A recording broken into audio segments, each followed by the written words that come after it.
కేవలం ముత్తుత్తి ఆరోపణల ఆధారంగా అరెస్టు చేయకూడదు. సరైన దర్యాప్తు చేసి ఆరోపణలకు ఆధారం ఉంటేనే ముందుకు పోవాలి.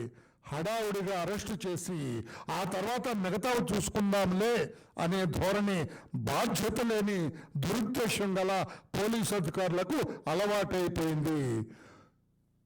ఆ చెంప ఈ చెంప వాయించారు జడ్జి గారు. ఎవరిని? ఈ కేసులు చంద్రబాబు గారి మీద కేసులు దర్యాప్తు చేసిన అధికారుల్ని. ఇది వర్ణరామయ్య అన్న మాట కాదు, సాక్షాత్తు జడ్జి గారు కామెంట్. ఇది జడ్జిమెంట్లో ఆయన చేసిన కామెంట్. ఇది ఉత్తుగా ఏదో అరెస్ట్ చూపించి సాక్ష్యాల తర్వాత అయితే అదే నీ బతుకు. సిఐడి బతుకు జగన్మోహన్ రెడ్డి గారి మాటలు విని పోలీస్ అధికారులుగా మీ ఉనికినే కోల్పోయింది సిఐడి. నేను పోలీస్ అధికారిని, నేను దర్యాప్తు చేస్తాను, దర్యాప్తు అధికారిని అనే ఉనికిని కోల్పోయింది సిఐడి స్టేట్ ఆఫ్ ఆంధ్రప్రదేశ్లో ఈ జగన్మోహన్ రెడ్డి మాటలని. అంత పర్వదండగా తెలుసు. ఇదే గతంలో అయితే మేము పోలీసులో పనిచేసిన కాలంలో అయితే ఆ సిఐడి డిఎస్పీ అతను ఎవరో ఉన్నారు, అతని పేరు మొన్నరాజు తెలుసు, అతని పేరు ఇన్వెస్టిగేట్ చేశారు. అతను సస్పెండ్ చేయాలా? ఈ 3 కేసుల్లో ఇన్వెస్టిగేటింగ్ ఆఫీసర్స్ని సస్పెండ్ చేయాలి. వాళ్ళని సిఐడి ఆఫీసర్ సస్పెండ్ చేయాలి, ముగ్గురిని. ఈ కేసు నువ్వు కలగంటావా? నువ్వు ప్రచారం చేస్తావా చంద్రబాబు గారికి? ఏది సాక్ష్యాలే లేవు, ప్రైమా ఫేస్ కూడా సరిగలేదు. మీరు ఎఫ్ఐఆర్ అరెస్ట్ చేస్తే సరిపోద్దా? తర్వాత చూసుకుందాంలో సాక్ష్యాలు అంటే సరిపోద్దా?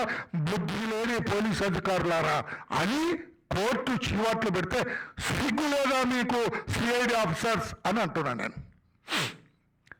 సిగ్గుందా మీకని అడుగుతున్నా నేను. అతను ఎవరు head of the CID Sanjay గారిని అడుగుతున్నా, మీ అధికారులకు సిగ్గుందా? సిఐడి అధికారులైనా మీ వాళ్ళు దారిని పోయే దానయ్యలా? ట్రైన్ ఆఫీసర్సా దారిని పోయే దానయ్యలా మీ సిఐడి అధికారులు?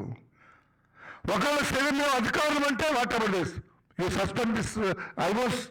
ఈ 3 కేసులు ఐవోని సస్పెండ్ చేయండి, ఇన్వెస్టిగేటింగ్ ఆఫీసర్ని. సూపర్వైజ్ చేసిన ఐజీని వాళ్ళని సస్పెండ్ చేయండి, సిఐడిలో ఉన్న వాళ్ళని.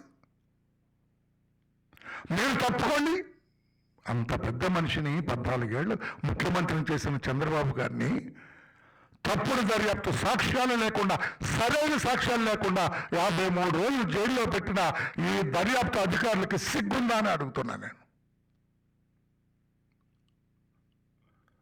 ఎలా దర్యాప్తు చేస్తారు? కోర్టుని మాట్లాడు, నేనన్నా లేదు, నేను తప్పుపట్టలేదు, కోర్టు తప్పుపడుతుంది. ఏమి సమాధానం చెప్తారు జగన్మోహన్ రెడ్డి గారు?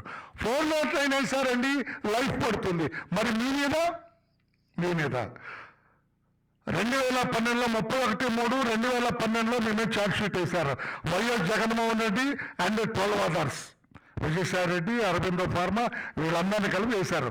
ఏం సెక్షన్లు వేశారు? 120B red with 420, 409, 420, 468, 471 IPC red with sections of prevention of corruption act 1988. ఇందులో 409 లైఫ్ పడుతుంది మీకు.